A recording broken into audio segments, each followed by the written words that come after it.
Thought we'd take some time and just show you how we like to clean our crappie. There's lots of videos online, but never really seen one that encompasses exactly how we like to do ours, because we want to use as much meat as possible and save time, because both of those are important.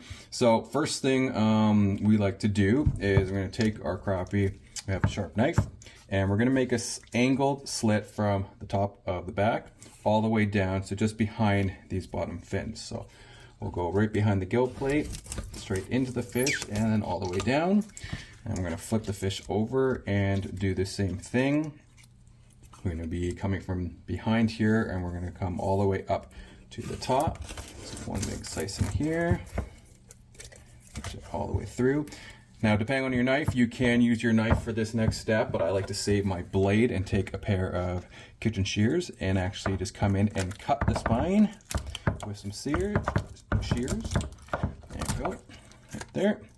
And now when you do this, you pull it out. Usually almost everything comes out with it, all the guts and roe bag or anything that's there. And I just kind of pull everything out. You can see this fish here was eating some minnows. So everything goes into the trash. Same with all this. Inside here, you'll find the bottom cavity, and we can see it's a male.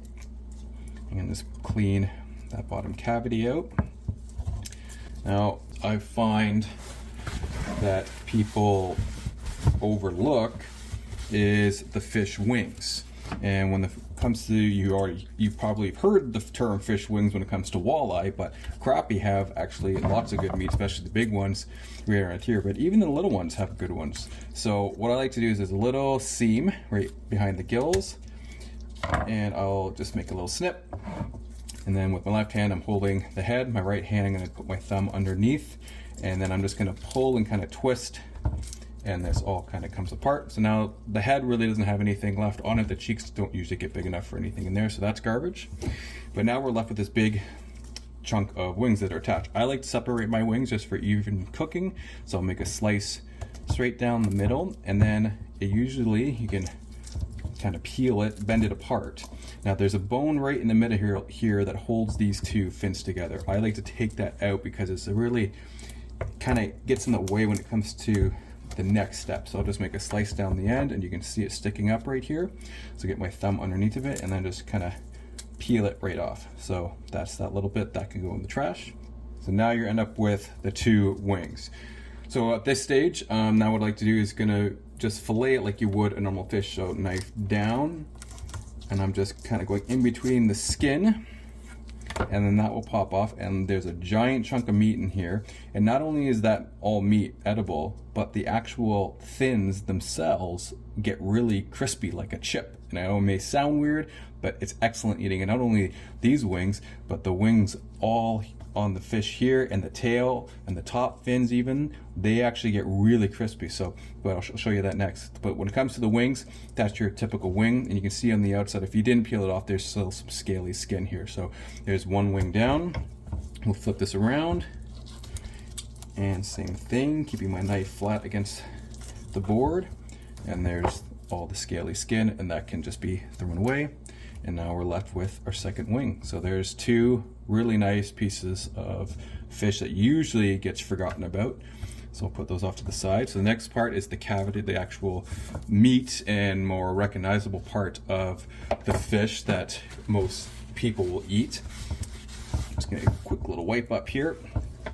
Now, when it comes to crappie, a lot of the meat gets left behind on the actual skeleton. So first step, what I like to do is just, because when it comes to deep frying, I'm going to pop this little section here, so eventually when it comes to cooking time, nothing, oil and stuff gets trapped in there and it doesn't explode on you. So next step when it comes to filleting, so you find the spine here, you can see it's running all the way down, and I'm going to just get my knife on top of the spine, and I like going straight down, just feeling with my knife. I'm going to go all the way down.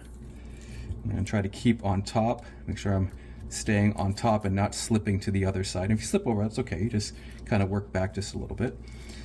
And then keeping your knife flat against the spine, I'm working down the fish, and the rib cage kind of ends around here. So at this point, my knife has gone past the rib cage. I'm going to slide through, And then keeping my knife still flat against the spine, work all the way down to the end of the tail and out. Now, I do like to switch this up and flip it around and do the same thing on this side, because we do find that the meat on the other side helps just with this next stage a little better. So same thing, knife point into the top area here, and you're going to follow that spine, and that's going to go all the way down. I like having my hand on top just for a little bit of extra pressure. I feel that my knife has gone past the ribs now, so I'm going to go through. Let's see, I get my hand out of the way for the camera, but I'm going to go right through here, comes out the other side, and I'm going to keep it down, and I'm going to just slice straight through. So next step we like to do is just take a little slice down here. You're going to follow right at the very bottom. This just helps separate the actual fillet from the fish later. And then I'm going to take one nice long stroke all the way up to the, you'll feel with your knife the bottom of the ribs, and that's where I just go to. Now we'll flip it back over and do the same thing here, working on the bottom all the way down, and then I will take my knife and just make one nice slice up top. Now it's time taking the slab off itself.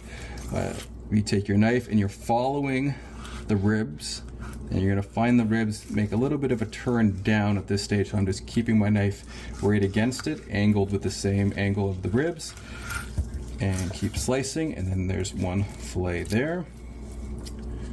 Flip it over, same thing. I like working from the back a little bit more than coming from the front. I find I just get a little bit more meat. I'm just using my knife, feeling as I go. And I'm using like the inner side edge here against the rib cage, and I'm pulling with this hand just a little bit. Now I'm feeling this is where the angle goes down. So again, I'm gonna take my knife, follow that rib cage down, and there's my second fillet. This is what usually always gets thrown away, but again, there is actually a lot of meat in here, and even in the ribs, because the crappie can get really big, especially on the big ones. And all of these fins crisp up when you cook them. They turn into like a chip, like a fish chip, and it may sound weird, but trust me, you got to give it a go. At the very least, all of this meat in here is any rib lovers or wing lovers that don't mind getting a little messy when eating. This is a great portion.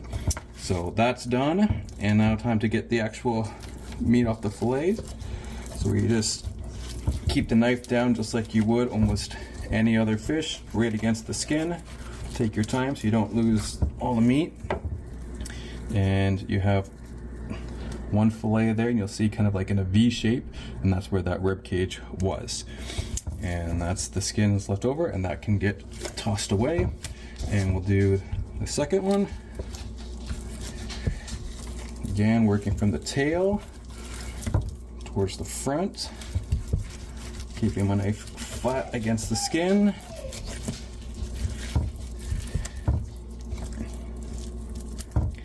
And there's the second one.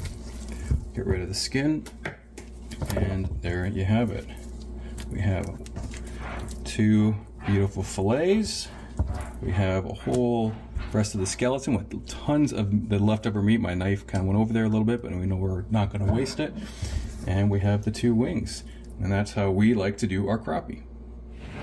When it comes to doing smaller crappie and keeping them whole, here's the method that we like to use.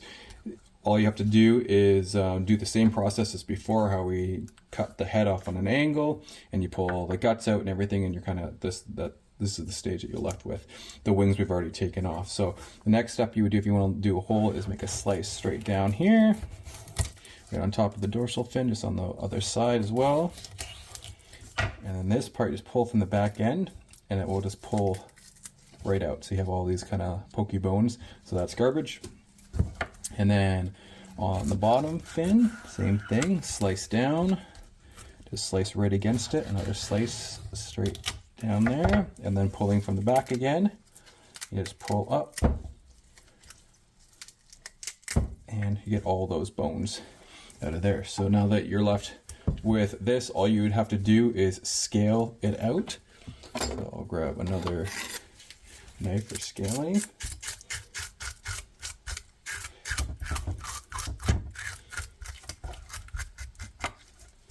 Scales come off very easy.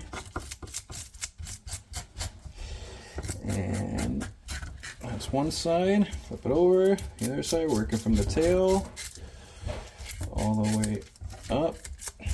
If you don't push too hard, they're not going to fling around and cover your kitchen too bad.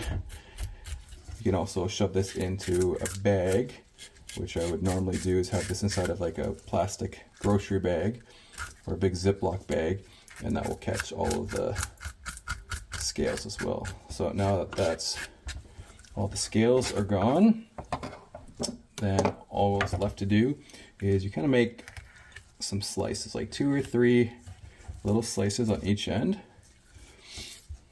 And all that's going to do is allow your cooking oils and heat to get inside, and including seasoning, into the meat, and everything cooks properly. And this whole fish is now edible. There's obviously bones inside, but that's easy when it's all cooked. It just peels right away. Hey guys, thanks for watching. If you enjoyed this video, please like and subscribe to our page and follow us on Facebook and Instagram.